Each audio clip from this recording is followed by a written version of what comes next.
ഞാനിത് നിങ്ങളുമായിട്ടൊരു ഇൻട്രാക്ഷന് വേണ്ടിയിട്ട് ആണ് ഈ യൂട്യൂബ് ചാനൽ തുടങ്ങിയത്. ഒരു ബ്ലോഗായിട്ട് ചെയ്ത് ബ്ലോഗർ ആവുക. സബ്സ്ക്രൈബേഴ്സ് ഒരുപാട് പേര് സബ്സ്ക്രൈബ് ചെയ്യുന്നുണ്ട്. സബ്സ്ക്രൈബ് ചെയ്ത് അതിൽ നിന്ന് വരുമാനം കണ്ടെത്തുക, അങ്ങനെയൊന്നും ലക്ഷ്യമിട്ടല്ല ഞാൻ ഈ യൂട്യൂബ് ചാനലിൽ ഇപ്പോൾ ഈ വീഡിയോസ് ചെയ്യുന്നത്. സോ ജസ്റ്റ് നിങ്ങളുമായൊരു ഇൻട്രാക്ഷൻ, അത്രേ ഞാൻ വിചാരിക്കുന്നു. സോ എനിക്ക് പറയേണ്ട കാര്യങ്ങൾ നിങ്ങളെ അറിയിക്കുക, അത്രേ ഉള്ളൂ. സോ അപ്പം ഞാനിപ്പം ആദ്യം പറയാൻ പോകുന്നത് നമ്മുടെ പത്രക്കാർക്ക്, അതായത് നമ്മുടെ പത്രക്കാർക്ക്, മാധ്യമങ്ങൾക്ക്, കുറച്ച് പേർക്ക് എഴുതാൻ മടി ആയിട്ടുള്ള ഒരു വിഷയത്തെ പറ്റിയിട്ടാണ് ഞാനിപ്പോൾ സംസാരിക്കുന്നത്. അപ്പം അത് എന്തുകൊണ്ടാണ് അവർ എഴുതാത്തതെന്ന് എനിക്കറിയത്തില്ല. എനിവേ അത് എഴുതാത്തത് കൊണ്ട് തന്നെ ഞാനിപ്പോൾ അത് പറയാൻ ആഗ്രഹിക്കുന്നു നിങ്ങളോട്.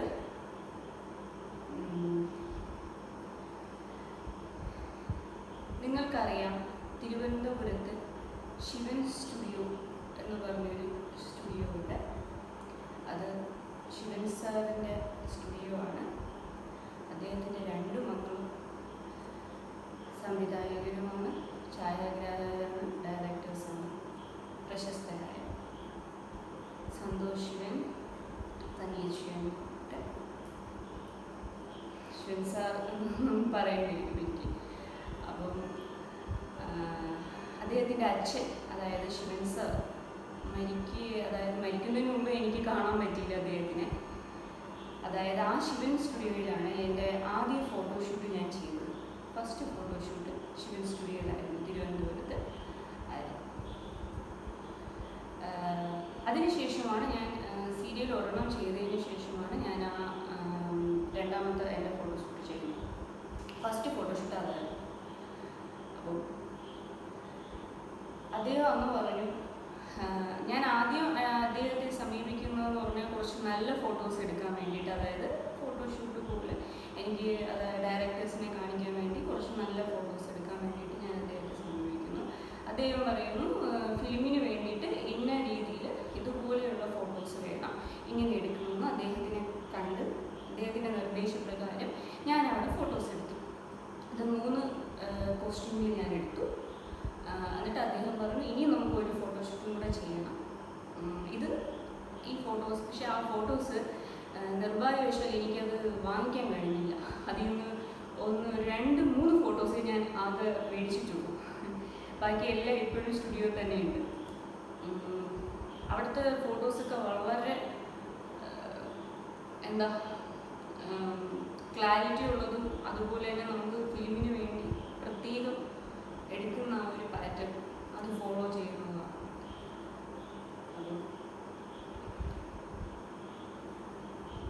ഓക്കെ, അപ്പം ഇതിനെ പറ്റിയിട്ടുള്ള, അപ്പം സാർ എന്നോട് പറഞ്ഞു, അപ്പം ഈ പറഞ്ഞ പുള്ളിയുടെ സാറിൻ്റെ 2 മക്കളുണ്ട്. അപ്പം ഇവർ 2 ഫിലിമിൽ വർക്ക് ചെയ്യുവാണ്. അപ്പം പറഞ്ഞു, ഈ ഫോട്ടോസ് ഞാൻ അവരെ കാണിക്കാം. അപ്പം അവരിപ്പോൾ ഇല്ല, പുറത്ത്. ഒരാൾ മുംബൈയിലും ചെന്നൈയിലും ഒക്കെ ആയിരുന്നു. അവർ കാണിച്ചിട്ട് നമുക്ക് അവരുടെ ഇതിൽ കയറാം, അതായത് ഫിലിമിലേക്ക് ഞാൻ റെക്കമെൻഡ് ചെയ്യാം മോളെ എന്ന് ശിവൻ സാർ പറഞ്ഞായിരുന്നു എന്നോട്. അപ്പം അദ്ദേഹത്തിന് പിന്നീട് എനിക്ക് മീറ്റ് ചെയ്യാനോ അത് കഴിഞ്ഞ് സെക്കൻഡ് ഫോട്ടോഷൂട്ട് ചെയ്യാനോ ആ ഫോട്ടോസ് തിരികെ മേടിക്കാൻ പോകാനോ എനിക്ക് സാധിച്ചില്ല. എൻ്റെ ഫാമിലി പ്രോബ്ലംസ് വരെ ഞാൻ പറഞ്ഞല്ലോ, ട്രിവാൻഡ്രത്തെ കേസ്. അപ്പം ഞാനത് മുന്നത്തെ വീഡിയോ കണ്ടവർക്ക് ഒരുപാട് പേര് കണ്ടിട്ടുണ്ട്. സോ അവർക്കറിയാം എനിക്ക് മേടിക്കാൻ പറ്റില്ല. അപ്പം അതിപ്പോഴും അവിടെ ഉണ്ട്.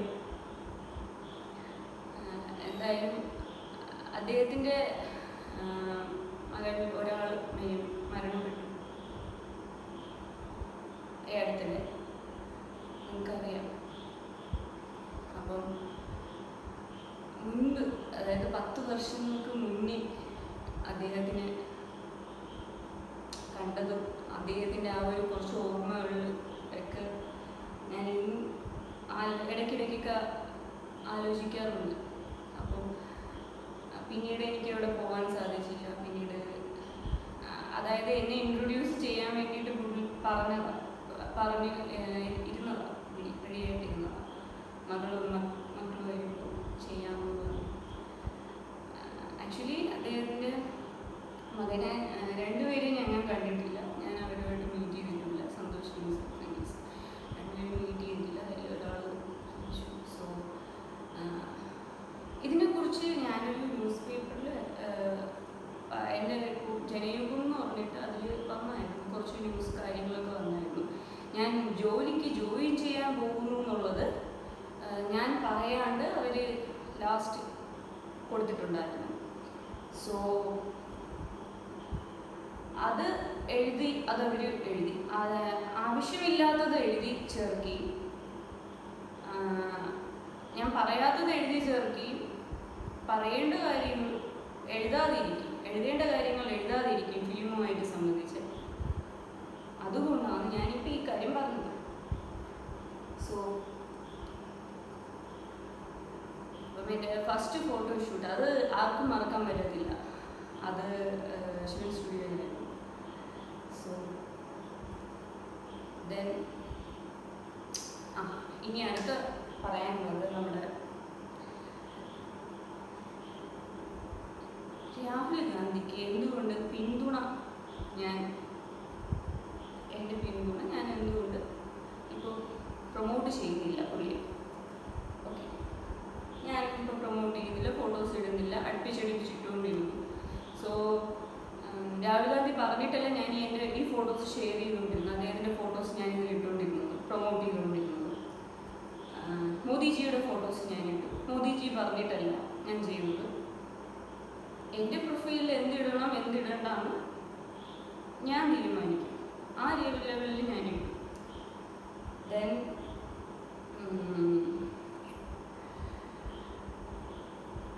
ഈ അടുത്തിടെ നിങ്ങൾക്കറിയാം, അത് കുറച്ച് എന്താ പറയുക,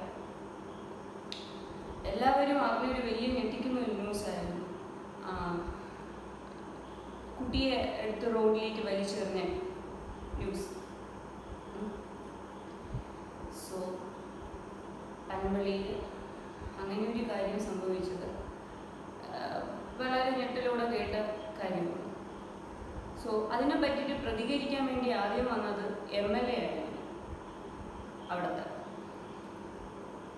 സോ ആ ലേഡിയെ ഞാനതിൽ പോസ്റ്റ് ഇട്ടിട്ടുണ്ടായിരുന്നു. ആ ലേഡിയെ എനിക്കറിയാം. ആ ലേഡിയുടെ വീട്ടിൽ ഞാൻ പോയിട്ടില്ല, എൻ്റെ മമ്മി പോയിട്ടുണ്ട്. പിന്നെ പുള്ളിക്കാരി എങ്ങനെയാണെന്നുള്ളതും അവരുടെ രീതിയൊക്കെ നമുക്ക് നല്ലവണ്ണം അറിയാം നമുക്ക്. അതുകൊണ്ട് തന്നെ അവർ അങ്ങനെ സംസാരിച്ചതിൽ ഞാൻ അതിശയിക്കുന്നില്ല. കാരണം എന്തായാലും ഒരു പിഞ്ചു കുഞ്ഞ്, ലോകം പോലും കാണാത്ത ആ പിഞ്ചു കുഞ്ഞിനെ, അതായത് അങ്ങനെ പ്രവൃത്തി ചെയ്ത ആ പെൺകുട്ടിയെ സപ്പോർട്ട് ചെയ്തതാണ്. ആ പെൺകുട്ടിക്ക് വൈദ്യസഹായം അതിനെ പറ്റിയിട്ടുള്ള കാര്യമാണ് അവരെ ഇറങ്ങിയപ്പോൾ തൊട്ട് ഇവർ മാധ്യമങ്ങളോട് പറഞ്ഞത്. സോ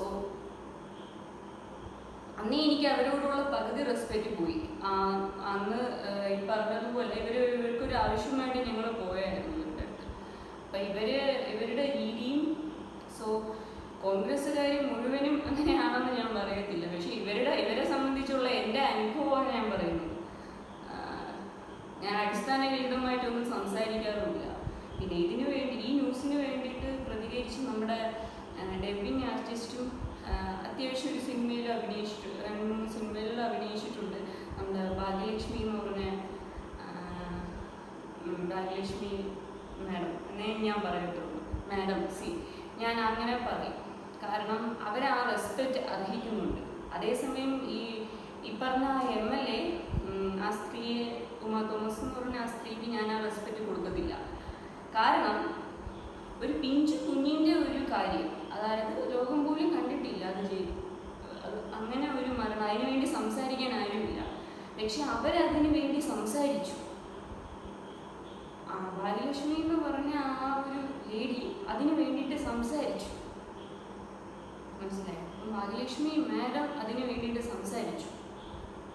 ആ കുട്ടി കുട്ടിക്ക് വേണ്ടിയിട്ട് സംസാരിച്ചു, ആ പിഞ്ചു കുഞ്ഞിന് വേണ്ടിയിട്ട് സംസാരിച്ചു. മനസ്സിലായോ? അതിൽ ആ മരണത്തിൽ ആ കുടുംബത്തിൽ 3 പേർക്കും പങ്കുണ്ട്. ഒരിക്കലും ഒരു അമ്മയും വീട്ടിലുള്ളവരും അറിയാതെ അങ്ങനെ ഒരു കാര്യം സംഭവിക്കത്തില്ല. അതിൽ ഈ നുണയാണ്. ഫസ്റ്റിൽ തൊട്ടേ ഈ MLA ഇവർക്ക് സപ്പോർട്ടായിരുന്നു. അപ്പം ഇപ്പോൾ ഒരു ന്യൂസ് വന്നിട്ടുണ്ട്, അത് ഏതൊരു സിനിമ ഡാൻസറായിരുന്നു, ഇതായിരുന്നു, അവനാരും ആയിക്കോട്ടെ, ഈ പറഞ്ഞുള്ള ആ വ്യക്തിക്ക് കൂടെ ഇതിൽ പങ്കുണ്ട്. അതായത് 4 പേരാണ് ഈ കുഞ്ഞിൻ്റെ കാര്യത്തിൽ ഇൻവോൾവ് ആയിരിക്കും. ഈ 4 പേരും ശിക്ഷ അർഹിക്കുന്ന ആൾക്കാരാണ്, ആ പെൺകുട്ടി മാത്രമല്ല. അപ്പം എന്തുകൊണ്ട് ആ 4 പേരെയും കുറ്റക്കാരായി കാണുന്നില്ല? ഈ അച്ഛനും അമ്മയും ഇതൊന്നും അറിഞ്ഞില്ലെന്ന് പറഞ്ഞു കഴിഞ്ഞാൽ നമുക്കത് സമ്മതിക്കാൻ പറ്റുന്ന കാര്യമില്ല. മനസ്സിലായോ? സോ ആ ഒരു ലോകം കാണാത്ത ഒരു പിഞ്ചു കുഞ്ഞിന് വേണ്ടി സംസാരിച്ചവരെല്ലാവർക്കും എൻ്റെ അഭിനന്ദനങ്ങൾ ഞാൻ അറിയിക്കുകയാണ്. കാരണം അതിനുവേണ്ടി സംസാരിക്കാൻ ആരുമില്ല. ഒരിക്കലും മാധ്യമങ്ങൾ സംസാരിക്കത്തില്ല. മാധ്യമങ്ങൾ ന്യൂസ് ഇടും, പക്ഷെ അവർക്ക് ഫേവറബിൾ ആയിട്ട് സംസാരിക്കാൻ പറയും. ഇങ്ങനെ ആ രീതിക്കുള്ള കാര്യങ്ങൾ അവർ പറയത്തുള്ളൂ. മനസ്സിലായോ? അപ്പം ഒന്നും ഒരു ഇതുമില്ലാണ്ട് ആ കുഞ്ഞിന് വേണ്ടി സംസാരിച്ച്, മനസ്സ് തുറന്ന് സംസാരിച്ച്, സാമൂഹിക പ്രതിബദ്ധതയുള്ള ആ ഒരു ഭാഗ്യലക്ഷ്മി എന്ന് പറഞ്ഞ ആ ഒരു മേഡം, ഭാഗ്യലക്ഷ്മി മേഡത്തിന് ഞാൻ എൻ്റെ ഒരു വളരെ വളരെ എന്താ പറയുക, അഭിനന്ദനം, നല്ല രീതിക്കുള്ളൊരു അഭിനന്ദനം അവർ അറിയിക്കുന്നുണ്ട്. കാരണം അതാണ് അവരുടെ മനസ്സ് എന്ന് അവർ കാട്ടിക്കഴിഞ്ഞു. മനസ്സിലായി? അതാണ് ഒരിക്കലും ഈ പറയുന്നത് പോലെ കലാകാരന്മാർക്ക് ഒരിക്കലും കലാകാരന്മാരെ സത്യം പറഞ്ഞാൽ ക്രൂരന്മാരായി മാറ്റുന്നതേ ഈ സൊസൈറ്റിയാണ്. പക്ഷെ അതിൽ മാറാണ്ട് അവരുടെ ഇതിൽ തന്നെ അവർ പിടിച്ചു നിന്ന്, അതായത് നല്ല അവരുടെ ഒരു സ്നേഹവും ഇതും അവർക്ക് പ്രകടമാക്കാൻ സാധിക്കുന്നു മറ്റുള്ളവരോട്. അതിന് നിൽക്കുന്നതേ വലിയ പുണ്യമാണ്. പിന്നെ ഈ ഒരു കുട്ടിക്ക് വേണ്ടി അത് പറഞ്ഞു, അത് വേറൊരു അഭിനന്ദനം അർഹിക്കുന്ന ഒരു കാര്യമാണ്, പറയാതിരിക്കാൻ വയ്യ. അത് ഞാൻ പറയാൻ ആഗ്രഹിക്കുന്നു. അങ്ങനെയുള്ള സാഹചര്യത്തിൽ ഈ കോൺഗ്രസ് സീറ്റിലിരുന്ന് ഇവരുടെ ഹസ്ബൻഡ് എന്ന് പറയുന്നത് നല്ലൊരു മനുഷ്യനായിരുന്നു. എല്ലാവർക്കും വരുന്നവർക്കൊക്കെ ഇത് ചെയ്തു കൊടുക്കുന്ന ഒരാളായിരുന്നു PT തോമസ് എന്ന് പറഞ്ഞിട്ട് അദ്ദേഹം. പക്ഷെ വൈഫ് അങ്ങനെയല്ല, അത് ഞങ്ങളുടെ അനുഭവത്തിൽ തെളിഞ്ഞതാണ്. പിന്നെ ഇനി കോൺഗ്രസ്സുകാർ മാത്രം ഇനി അതിനെ ന്യായീകരിക്കുമെങ്കിൽ, രാഹുൽ ഗാന്ധി ഉൾപ്പെടെയുള്ളവർ ന്യായീകരിക്കുന്നെങ്കിൽ അതെനിക്കൊന്നും പറയാൻ പറ്റത്തില്ല. മനസ്സിലായോ? എപ്പോഴും ഒരാളുടെ കുറ്റം കണ്ടെത്താൻ ശ്രമിക്കുന്നവർക്ക് പിന്നെ എപ്പോഴും അങ്ങനെ തോന്നുന്നുള്ളൂ. അപ്പം ഈ ഒരു വിഷയത്തിൽ ഈ കുട്ടികളോട് അപ്പം ഞാനൊരു വീഡിയോ മുന്നേ ചെയ്തായിരുന്നു CM-നെയും ഈ രാഹുൽ ഗാന്ധിയെയും പറ്റിയിട്ട്. അപ്പം അതിൽ ഞാൻ പറയുന്നുണ്ട് അദ്ദേഹത്തിന് 1000% മാർക്കാണ്, CM-ന് 0% ആണെന്ന്.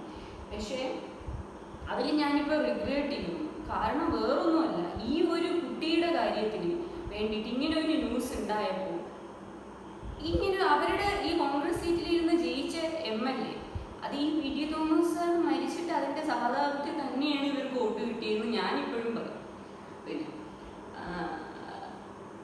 അത് മുതലെടുത്തു, അത്രേ ഉള്ളൂ. അതെന്തോ ആയിക്കൊണ്ടോട്ടെ, വാട്ടർ ഇറ്റ് ഈസ്. സോ അപ്പോൾ ഇവർക്ക് അതിനെ പറ്റിയിട്ട് ഈ രാഹുൽ ഗാന്ധി ഒരു തരത്തിലുള്ള അതായത് അതിനെ പറ്റിയിട്ട് ഒരു തരത്തിലുള്ള റിയാക്ഷൻ അല്ലെങ്കിൽ ഇങ്ങനെയൊരു സംഭവം നടന്നു, ഇത്രയും ഒരു ലോകം കാണാത്ത ഒരു പിഞ്ചു കുഞ്ഞ് ഇതിനെ എടുത്തെറിഞ്ഞു, ഇങ്ങനെ ഒരു വിഷയം ഇതിനെ പറ്റിയിട്ട് എന്തുകൊണ്ട് അദ്ദേഹത്തിൻ്റെ പ്രതികരണ ശേഷി നഷ്ടപ്പെട്ടു പോയോ ഈ ഒരു കാര്യത്തിൽ? ഈ കാണുന്ന കുഞ്ഞുങ്ങളോടെല്ലാം എടുത്ത് തലയെ വയ്ക്കുകയും ഈ സ്നേഹപ്രകടനം കാണിക്കുകയും മുട്ടായി വിതരണം ചെയ്യും. അപ്പം ഇതൊക്കെ കാണിക്കുന്ന വെറും ഷോയാണ്. അപ്പം അതോ ഇനി ഒരുവിധം ഓടിക്കളിക്കുന്ന അല്ലെങ്കിൽ നടക്കുന്ന പിള്ളേരോട് മാത്രമേ ഈ ഒരു തരത്തിലുള്ള സ്നേഹവും ഇതും ഉള്ളൂ? അതായത് ലോകം കാണാൻ പോലും സാധിക്കാതെ പോയ ആ കുഞ്ഞു കുട്ടികളോടുള്ള ആ ഒരു ഇതൊന്നുമില്ലേ, അത് വലുതായി ഇപ്പോൾ ഓടി നടന്ന് നമ്മുടെ അടുത്തൊക്കെ വരുന്ന പരിവും. അല്ലെങ്കിൽ ഒരു 3-4-5 വയസ്സൊക്കെ ആയ പിള്ളേരുടെയൊക്കെയാണല്ലോ ഓവർ സ്നേഹം കാണിക്കുന്നത്. അപ്പം അതൊക്കെ അഭിനയമാണെന്ന് പറയേണ്ടി വരും ഇതിന് പ്രതികരിക്കാത്ത കാരണത്താൽ. സോ അതുകൊണ്ടാണ് ഞാൻ റിഗ്രറ്റ് ചെയ്യുന്നതെന്ന് പറഞ്ഞത് ആ വീഡിയോയിൽ. അദ്ദേഹത്തിന് 1000% മാർക്ക് കൊടുത്തു. സോ ആരും പെർഫെക്റ്റ് അല്ല. പക്ഷേ ഈ ഒരു കാര്യത്തിൽ അതുകൊണ്ട് ഉമാ തോമസ് എന്ന് പറഞ്ഞൊരു വ്യക്തിക്ക് ഞാൻ യാതൊരുവിധ ബഹുമാനവും ഞാൻ കൊടുക്കത്തില്ല. അവരിനി PM ആയെന്ന് പറഞ്ഞാൽ പോലും ഞാൻ കൊടുക്കത്തില്ല. കാരണം അതേസമയം ഭാഗ്യലക്ഷ്മി എന്ന് പറഞ്ഞാൽ ഭാഗ്യലക്ഷ്മി മാഡം ഞാൻ പറയും അവരാ റെസ്പെക്റ്റ് അർഹിക്കുന്നുണ്ട്. കാരണം അവര് മനസ്സ് തുറന്നാണ് ആ കുട്ടിക്ക് വേണ്ടിയിട്ട് ഇവര് സംസാരിച്ചത്. അതിൽ ഇൻവോൾവ് ആ 4 പേരും അതിൽ ഇൻവോൾവ് ആയിട്ടുള്ളതാണ്. മനസ്സിലായോ? എവിടെ അച്ഛൻ അമ്മ ഈ പറഞ്ഞ ആ പയ്യൻ ഇതിന് കാരണക്കാരനായ അവൻ, അതുപോലെ തന്നെ ഈ പറഞ്ഞ പെൺകുട്ടി, ഈ 4 പേര് പെൺകുട്ടിയെ മാത്രം കുറ്റക്കാരിയാക്കി ബാക്കിയുള്ളവരെ വിട്ടതും മുഴുവനും എല്ലാം പിന്നെ കാശിന് കണ്ടിട്ട് വിദ്യാർത്ഥി. മനസ്സിലായോ? അത്രേ ഉള്ളൂ. അപ്പം എന്തായാലും അതോടുകൂടി എനിക്ക് ഈ പറഞ്ഞതുപോലെ സപ്പോർട്ട് ചെയ്യുന്നതിലും എനിക്ക് ചെയ്യണ്ടെന്ന് എനിക്ക് തോന്നി. പിന്നെ ഞാൻ സപ്പോർട്ട് ചെയ്താലും ചെയ്തില്ലെങ്കിലും ഇപ്പം അവരിപ്പം PM ആവണമെങ്കിൽ ആവും, ആയില്ലെങ്കിൽ ആവത്തില്ല. അതെല്ലാം അവർ ചെയ്ത കർമ്മം പോലെ ഇരിക്കും. ഞാനായതല്ല, ഞാൻ എൻ്റെതായ അഭിപ്രായങ്ങൾ അന്നും ഇന്നും നിലപാടും എവിടെ ആണെങ്കിലും പറയും.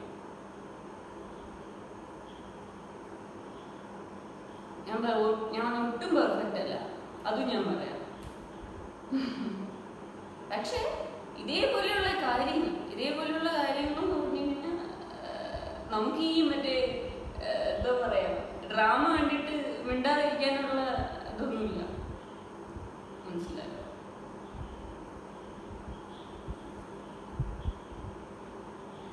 സോ അതുകൊണ്ടാണ് ഞാൻ ആ ഫോട്ടോസ് പിന്നെ ഷെയർ ചെയ്യാത്തതും അതിനെ സപ്പോർട്ട് ചെയ്യാത്തതും. അതുകൊണ്ടാണ്, ഇതാണ് കാരണം. രാഹുൽ ഗാന്ധിക്ക് കുട്ടികളോടുള്ള സ്നേഹം കള്ളമാണെന്ന് ഇപ്പോൾ ഞാൻ വിശ്വസിക്കുന്നു. നിങ്ങൾ വിശ്വസിക്കാത്തത് എൻ്റെ അതൊക്കെ ഓരോരുത്തരുടെ ഇഷ്ടമാണ്. കാരണം വിശ്വസിക്കാൻ കാരണം ഇതാണ്. കാരണം അങ്ങനെ ഒരു കാര്യം നടന്നിട്ട് അതിനൊരു പ്രതികരണം ചെയ്യാം. പിന്നെ അതിനനുകൂലിച്ച്, അതായത് ഇത് ചെയ്തവരെ അനുകൂലിച്ച് അവരെ അനുകൂലിച്ച് സംസാരിച്ചത് കോൺഗ്രസ് സീറ്റിൽ ഇരുന്ന് ജയിച്ച സ്ത്രീയാണ്. മനസ്സിലായോ? അപ്പോൾ അതിൽ ഒരു തരത്തിലുള്ള ആക്ഷൻ ഞാനാണെങ്കിൽ പിന്നെ അവരെ ആ സീറ്റിൽ വെച്ചുകൊണ്ടിരിക്കത്തില്ല. കോൺഗ്രസ് പാർട്ടിയിൽ നിന്ന് എടുത്തുകളെ. മനസ്സിലായോ? അമ്മാതിരി കാര്യമാണ് ഫസ്റ്റ് റിയാക്ഷൻ ഇവരുടെ അതിന് വേണ്ടിയിട്ട് പത്രക്കാർ ചെന്നപ്പോൾ ഇവർ ഇറക്കി.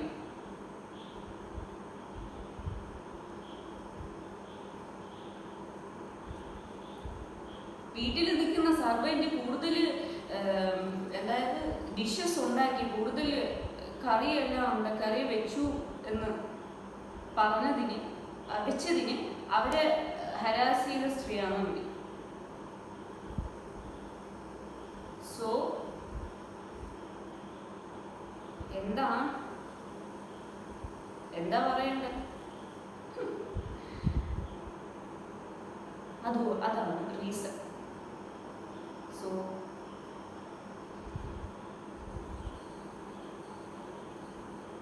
എനിക്ക് അങ്ങനെ ഒരു വ്യക്തിയെ എനിക്ക് പ്രൊമോട്ട് ചെയ്യേണ്ട കാര്യം എനിക്കില്ല. മനസ്സിലായോ? എനിക്കങ്ങനെ എനിക്ക് തോന്നി വേണ്ടാന്ന് തോന്നി, ചെയ്തില്ല.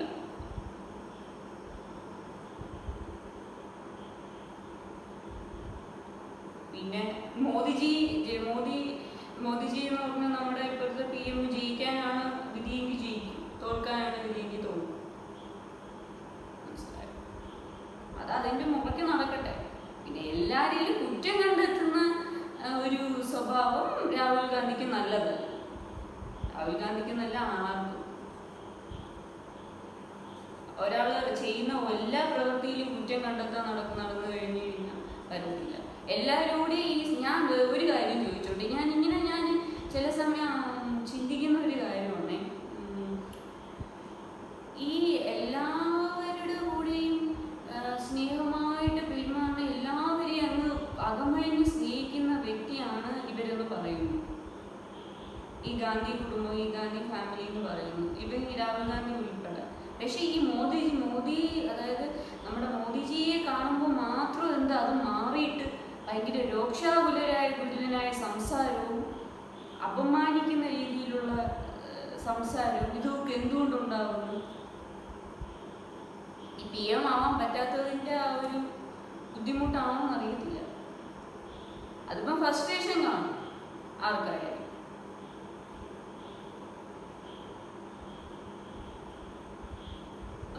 താങ്കൾക്കും താങ്കളുടെ പാർട്ടിയിലുള്ളവർക്ക് എന്തു ആവാം. ഈ ഇവരെ പോലെയുള്ളവരെ വെച്ച് വാഴിക്കുന്നു, മനസ്സിലായോ?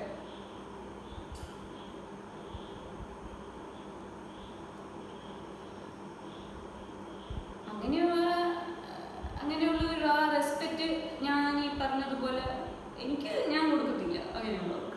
അത്രേ ഉള്ളൂ. വളരെ സിമ്പിളാണ് കാര്യം. എന്നെ സംബന്ധിച്ച് അതൊരു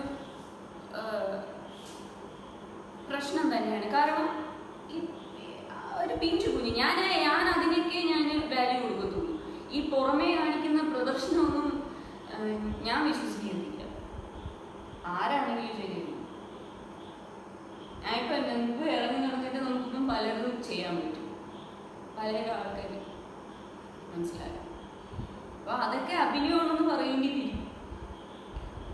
അതെന്തോ ആയിക്കൊണ്ടോട്ടെ.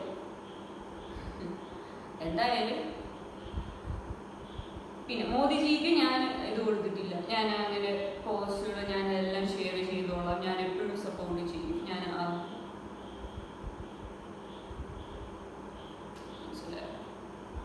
എനിക്ക് സപ്പോർട്ട് ചെയ്യണമെന്ന് തോന്നില്ല, സപ്പോർട്ട് ചെയ്യും. എനിക്ക് സപ്പോർട്ട് ചെയ്യണ്ടെന്ന് തോന്നുന്നു, ഞാൻ ചെയ്യില്ല.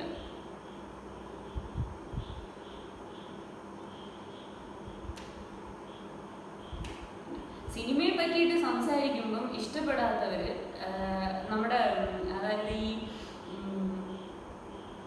റോക്ക് ആൻഡ് റോൾ സിനിമ കണ്ടിട്ടില്ലേ, നമ്മുടെ ലാലേട്ടൻ്റെ? അതിൽ നമ്മുടെ അനൂപ് മേനോൻ ചെയ്തൊരു ക്യാരക്ടറുണ്ട്. അതായത് അനൂപ് മേനോൻ അതിൽ ചെയ്ത ക്യാരക്ടർ എന്ന് പറഞ്ഞു കഴിഞ്ഞാൽ വളരെ കൺട്രോളിങ് ക്യാരക്ടറാണ്. കൺട്രോളിങ് ആയിട്ടുള്ളതും ജലസി നിറഞ്ഞതും അങ്ങനത്തെ ഒരു ക്യാരക്ടറാണ്. അപ്പം ഒട്ടും ഇഷ്ടമല്ല ഈ കലാഫീൽഡ് എന്ന് പറയുന്നത്, ഒട്ടും ഇഷ്ടമല്ല അദ്ദേഹത്തിന്. അദ്ദേഹം ഒരു ബിസിനസ് മാനാണ്. അതിൽ ചിരിക്കത്തുമില്ല, ഒന്നുമില്ല. ഏതൊരു ബോഡി ഗാർഡ്സിനെ വിട്ടേക്കും അതിലെ നായികരെ പോലെ. പിന്നെ എന്താ പറയുക, അവർക്ക് ഇഷ്ടമുള്ള അതിൽ നായിക എന്ന് പറയുന്നത് ലക്ഷ്മി റോയിലാണ്. പുള്ളിക്കാരിക്ക് ഇഷ്ടമുള്ള പാട്ടാണ് അതിൽ പാടാനും അല്ലെങ്കിൽ അതിന് പോവാനും അതിനൊരു റെസ്ട്രിക്ഷൻ വയ്ക്കുക. മാരേജ് കഴിഞ്ഞാൽ എൻഗേജ്ഡ് ആയാലും ഇതോടെ എല്ലാം നിർത്തിക്കോണം എന്നുള്ളൊരു ഇത് കൊടുക്കുക, അവരെ ഭയപ്പെടുത്തുക, അവരെ അങ്ങോട്ട് തിരിയാൻ ഇങ്ങോട്ട് തിരിയാൻ സമ്മതിക്കാതിരിക്കുക. ഇങ്ങനെയൊക്കെ ഉള്ളൊരു ക്യാരക്ടറാണ് അതിൽ. അങ്ങനെ ഒരു ക്യാരക്ടറിനെയാണ് അനൂപ് മേനോൻ അതിൽ അവതരിപ്പിച്ചത്. സോ അതേപോലെയുള്ള ക്യാരക്ടറുള്ള ഒരുപാട് പേരുണ്ട് നമ്മുടെ ഇപ്പോൾ ഈ പൊളിറ്റിക്സിലാണെങ്കിലും ശരി തന്നെ, ഈ അല്ലാതാണെങ്കിലും ശരി തന്നെ. സോ അങ്ങനെയുള്ളവർക്ക് എന്നും പ്രണയ നഷ്ടമേ ഉണ്ടാകത്തുള്ളൂ.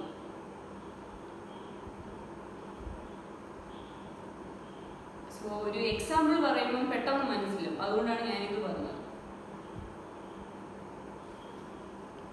അപ്പം ഒരിക്കലും എന്താ പറയുക, നമ്മുടെ ബിസിനസ്സിൽ നമ്മളിപ്പോൾ സ്റ്റാഫിനെ കൺട്രോൾ ചെയ്യും, ഇത് ചെയ്യും. പക്ഷേ ലൈഫിൽ പെൺകുട്ടിയാണെങ്കിൽ അവളുടെ കൺട്രോൾ ചെയ്യാൻ നിന്ന് കഴിഞ്ഞാൽ നിങ്ങൾ തോറ്റ് പരാജയപ്പെട്ടു എന്ന് തന്നെ വിചാരിച്ചു കൊടുക്കുക.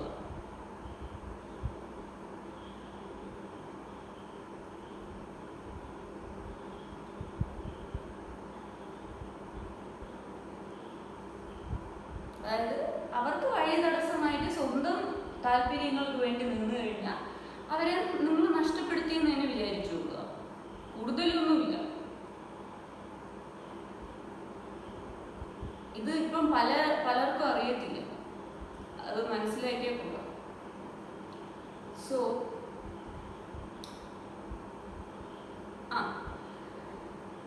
ഇനി അത് അത്രേ ഉള്ളൂ. ഞാൻ വളരെ സിമ്പിളാണ്. രാഹുൽ ഗാന്ധിയെ എന്തുകൊണ്ട് സപ്പോർട്ട് ചെയ്യുന്നില്ല എന്നുള്ളത് വളരെ സിമ്പിളാണ്. മനസ്സിലായോ?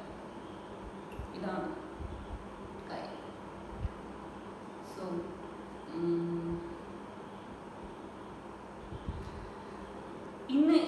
ഇന്നിപ്പോൾ ഈ വീഡിയോ ദീർഘിക്കുന്നില്ല, കാരണം എൻ്റെ മുന്നത്തെ വീഡിയോ 1 hour എബോ പോയിട്ടുണ്ട്. അപ്പോൾ ഒരുപാട് പേര് ഇരുന്ന് കണ്ട്, പക്ഷെ അത്രയും ഇരുന്ന് കണ്ട ആൾക്കാരുണ്ട്, അത് കേട്ടവരുണ്ട്, കേൾക്കാതെ ലൈക്ക് അടിച്ച് പോയവരുണ്ട്, ഒരുപാട് പേരുണ്ട്. സോ എൻ്റെ അത് ആ വീഡിയോ ചെയ്ത ഫ്രണ്ട്സിനൊക്കെ, ആ വീഡിയോ കണ്ട ഫ്രണ്ട്സിന്, അത് ഷെയർ ചെയ്ത ഫ്രണ്ട്സിനൊക്കെ എൻ്റെ താങ്ക്സ് ഞാൻ പറയുവാണ്. സോ അത്രയേ ഉള്ളൂ. പ്രത്യേകിച്ച് ആ ഭാഗ്യലക്ഷ്മി എന്ന് പറഞ്ഞ മാഡം പ്രത്യേകിച്ച് ഒരു അഭിനന്ദനം അർഹിക്കുന്നുണ്ട്. സിനിമ ഫീൽഡിലുള്ള എല്ലാവരും അത് ചെയ്യാവുന്നതാണ്. ഞാൻ ഈ തുറന്ന സിനിമയുടെ കാര്യം വരത്തുള്ളൂ. പിന്നെ ഞാനൊരു 2.5 വയസ്സിൽ, അതും കൂടെ പറയാം, ഒരു 2.5 വയസ്സിൽ ഞാൻ സംസാരിച്ചുകൊണ്ടിരുന്നത്, 2-3 വയസ്സ് അടുപ്പിച്ചാവാറായപ്പോൾ ഞാൻ അതായത് സംസാരിച്ച് തുടങ്ങിയ സമയത്ത് തന്നെ ഞാൻ പറയുന്നത് പൊളിറ്റിക്സ് ആയിരുന്നു. അപ്പം അന്ന് പണ്ടത്തെ കാലത്തൊക്കെ അച്ഛൻ എന്നെ എടുത്തുകൊണ്ട് പോകും, എല്ലായിടത്തും പറയുമ്പോൾ സംസാരിക്കും ആരാണ് PM. അപ്പം EK നയനാറൊക്കെ ഭരിച്ചുകൊണ്ടിരുന്ന സമയം ആരാണ് PM, ആരാണിത്, അങ്ങനെ ഓരോരോ കാര്യങ്ങൾ ചോദിക്കും. അതിന് PM CM അങ്ങനെ ഒരു 4-5 പേരുടെ പേര്, ഇതൊന്നും ഇവർ അച്ഛനും അമ്മയും പറഞ്ഞ് പഠിപ്പിച്ചതല്ല എന്നെ. ഇവർ രണ്ടുപേരും എന്നെ പറഞ്ഞ് പഠിപ്പിച്ചതല്ല, ഞാൻ അങ്ങനെ പറയുമായിരുന്നു. അമ്മ ഇപ്പോഴും പറയും. അപ്പോൾ അത് കേൾക്കാൻ വേണ്ടിയിട്ട് ആൾക്കാർ, അപ്പോൾ ശ്രീകണ്ഠനെ മുകളിൽ ഇങ്ങനെ എപ്പോഴേ രാഷ്ട്രീയം പറയുവാണല്ലോ ഈ കുഞ്ഞിലേ, എല്ലാവരും അതിശയിച്ചു. അപ്പം ഈ നടന്നു പോകുന്ന, അതായത് ഇപ്പം നേഴ്സറി പോയി പഠിക്കുന്ന, അല്ലെങ്കിൽ ഇപ്പം 1ാം ക്ലാസ്സിലൊക്കെ ആയ പിള്ളേർക്ക്, ഫസ്റ്റ് സ്റ്റാൻഡേർഡിലൊക്കെ എത്തിയ പിള്ളേർക്കൊന്നും ആരെന്ന് PM ആരെന്ന് ചോദിച്ചാൽ പോലും അറിയില്ല. അങ്ങനെ ആ കുട്ടിയുടെ അടുത്ത് ചോദിക്കും, എടാ മോനെ പറ, എന്നിട്ട് എന്നോട് ചോദിക്കും. അപ്പം ഞാൻ പറയും. അപ്പം എനിക്കിങ്ങനെ നാക്ക് തിരിഞ്ഞു വരുന്ന ആ ഒരു ടൈമിനാണ്. അപ്പം ആ ഒരു സമയത്ത് ഞാൻ അതാണ് പറഞ്ഞുകൊണ്ടിരുന്നത് എൻ്റെ അമ്മ പറയാറുണ്ട്. സോ അപ്പോൾ പൊളിറ്റിക്സ് ഞാൻ ഇന്ന് വല്ലതും സംസാരിക്കുന്നെങ്കിൽ ചിലപ്പോൾ അതുകൊണ്ടായിരിക്കാം. അപ്പം അതിന് അതിശയമില്ല എന്ന് ഞാനിപ്പം വിചാരിക്കുന്നു. ഞാനിങ്ങനെ എൻ്റെ മൈൻഡിൽ വരുന്നത് ഞാൻ പറയുന്നതേ ഉള്ളൂ. സോ എനിക്ക് തോന്നുന്നത് ശരിയാണെന്ന് തോന്നുന്ന കാര്യങ്ങൾ ഞാൻ സംസാരിക്കും. എൻ്റെ ഒരു കാഴ്ചപ്പാട് അത്രയേ ഉള്ളൂ. പിന്നീട് എൻ്റെ അനുഭവം പറഞ്ഞു, കഴിഞ്ഞ വീഡിയോയിൽ പറഞ്ഞു, ഇനിയും ഉണ്ട്, ഇഷ്ടമാതിരി ഉണ്ട്. അപ്പം ഇത് എന്തായാലും ഈ വീഡിയോ ഞാൻ ദീർഘിപ്പിക്കുന്നില്ല. Anyway thank you so much, thanks a lot. ശരി, അപ്പോൾ ബൈ ബൈ. അടുത്ത വീഡിയോ ഞാൻ ചെയ്യും.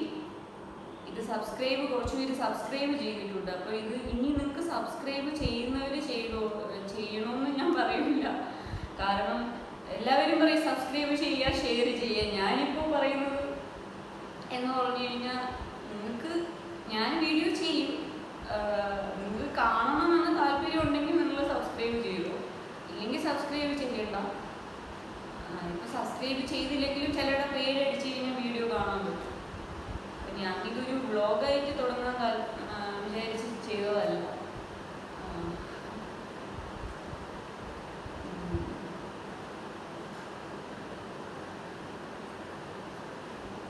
പിന്നെ ലാസ്റ്റ് ഒരു കാര്യം കൂടെ,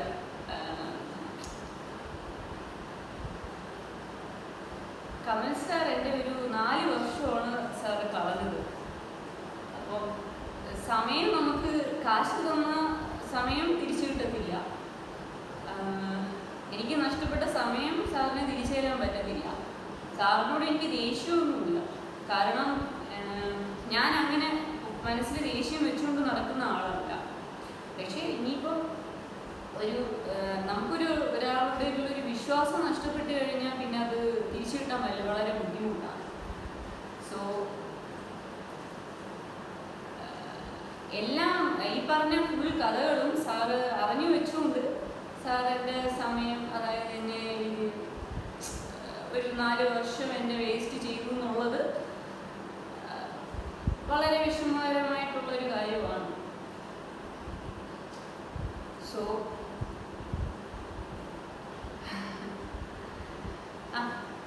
പോട്ടെ, ഇനിയിപ്പോൾ എന്നാ ചെയ്യണ്ട, എന്നെങ്കിലും ഇനി കാണാതിരിക്കട്ടെ എന്ന് പ്രതീക്ഷിക്കുന്നു നേരിട്ട്. ഓക്കെ, കാണാതിരിക്കട്ടെ, അതായിരിക്കും നല്ലത്. ഇപ്പോൾ മഴയും കാര്യങ്ങളും ഒക്കെ അല്ലേ, എല്ലായിടത്തും വെള്ളക്കെട്ടും കാര്യങ്ങളും അല്ലേ, ഒരുപാട്. ഞാനിപ്പോൾ ന്യൂസ് ഇപ്പം തുറന്നു കഴിഞ്ഞ് കഴിഞ്ഞാൽ ഫുള്ള് എല്ലായിടം വെള്ളത്തിൽ മുങ്ങി നിൽക്കുന്ന കാഴ്ചയാണ്. അപ്പം എല്ലാവരും സേഫായിട്ട് ഇരിക്കാൻ നോക്കുക. ആരെങ്കിലും പുറത്ത് പോകാതിരിക്കാൻ പറ്റത്തില്ല, പക്ഷെ സേഫായിട്ട് ഇരിക്കാൻ നോക്കുക. മുഴുവനും വെള്ളത്തിൽ മുങ്ങി കിടക്കുന്ന ഒരവസ്ഥയാണ് ഇപ്പോൾ. അപ്പോൾ അത് എന്തുകൊണ്ടാണ് ഇങ്ങനെ ഉണ്ടാകുന്നതെന്ന് അറിയത്തില്ല. പണ്ട് എറണാകുളത്ത് ചില സ്ഥലങ്ങളിൽ മാത്രം വെള്ളം പൊങ്ങുമായിരുന്നു. ഇപ്പം മെയിൻ മെട്രോ ഉൾപ്പെടെയുള്ള സ്ഥലങ്ങളിലും വെള്ളം പൊങ്ങിയിട്ടുണ്ട്. മെട്രോ അത് നമ്മുടെ ടെക്നോ പാർക്കിൻ്റെ ആ ഏരിയ ഫുൾ വെള്ളത്തിലാണ്. അവിടെ ഏറ്റവും കൂടുതൽ വെള്ളം. പിന്നെ ഇടപ്പള്ളിയിലേക്ക് പണ്ട് തൊട്ടേ ഇങ്ങനെ മുങ്ങുന്ന പതിവാണ്. എത്ര വലിയ ഫ്ലാറ്റുകൾ ഇരുന്നാലും അവിടെയൊക്കെ മുങ്ങുന്ന ഒരു സാഹചര്യമാണ്. അപ്പം ഇങ്ങനെ റോഡ് പണി, പിണറായി സർ ഇങ്ങനെ റോഡ് പണി ചെയ്ത ജനങ്ങൾ വലഞ്ഞു പോകും. ഇത് ചെയ്യാനല്ലേ, ഇതൊക്കെ ജനങ്ങൾ സഹിക്കണം. ഇത് ചെയ്യാൻ